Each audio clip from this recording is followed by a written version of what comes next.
ಹಲಸಿನ ಹಣ್ಣಿನ ಕಡುಬು ಮಾಡೋದು ಹೇಗೆ ಅಂತ ಹೇಳ್ತೀನಿ.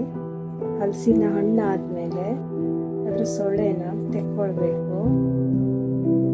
ಅದರ ಸೊಳ್ಳೆನ ಈ ರೀತಿಯಾಗಿ ತೆಕ್ಕೊಂಡಾದ್ಮೇಲೆ ಅದರ ರಸನ ತೆಗೆದುಕೊಳ್ಬೇಕು. ರಸನ ಹೀಗೆ ಮಾಡಿ ತೆಕ್ಕೊಂಡಾದ್ಮೇಲೆ ಅದನ್ನು ಬದಿಗೆ ಇಟ್ಕೊಳ್ಬೇಕು.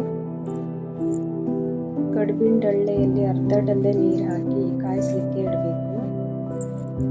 ಹಲಸಿನ ಹಣ್ಣಿನ ಕಡುಬು ಮಾಡಲಿಕ್ಕೆ ಬಾಳೆ ಎಲೆ ಕೊಟ್ಟೆನ ರೆಡಿ ಮಾಡ್ಕೊಳ್ಬೇಕು.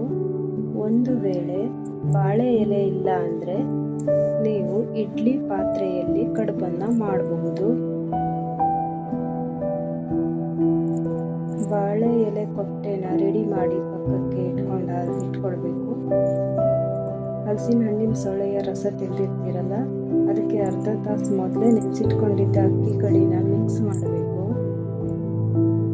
ಬೆಲ್ಲ ನಮಗೆ ಎಷ್ಟು ಬೇಕು ನೋಡಿ, ಸ್ವೀಟ್ ಜಾಸ್ತಿ ತಿನ್ನೋದಾದರೆ ಜಾಸ್ತಿ ಬೆಲ್ಲನ ಹಾಕ್ಕೊಳ್ಬೇಕು. ಇಲ್ಲ ನಿಮಗೆ ಎಷ್ಟು ಬೇಕೋ ಅಷ್ಟು ಬೆಲ್ಲನ ಹಾಕ್ಕೊಂಡು ಸರಿಯಾಗಿ ಮಿಕ್ಸ್ ಮಾಡ್ಕೊಳ್ಬೇಕು. ಸರಿಯಾಗಿ ಮಿಕ್ಸ್ ಆದಮೇಲೆ ರುಚಿಗೆ ತಕ್ಕಷ್ಟು ಉಪ್ಪನ್ನು ಹಾಕಬೇಕು. ಕೊಬ್ಬರಿ ಎಣ್ಣೆ 2 ಸ್ಪೂನ್ ಹಾಕಬೇಕು.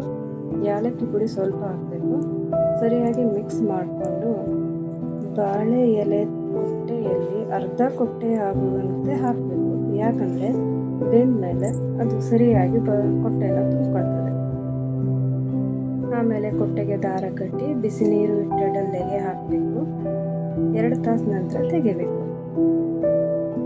ರುಚಿಕರವಾದ ಕಡುಬಿಗೆ ತುಪ್ಪ ಹಚ್ಚಿ ತಿಂದರೆ ತುಂಬ ಟೇಸ್ಟಿಯಾಗಿ ಇರ್ತದೆ. ನೀವು ಒಂದ್ಸಲ ಟ್ರೈ ಮಾಡಿ ನೋಡಿ. ಇಷ್ಟ ಆದರೆ ಕಮೆಂಟ್ ಮಾಡಿ.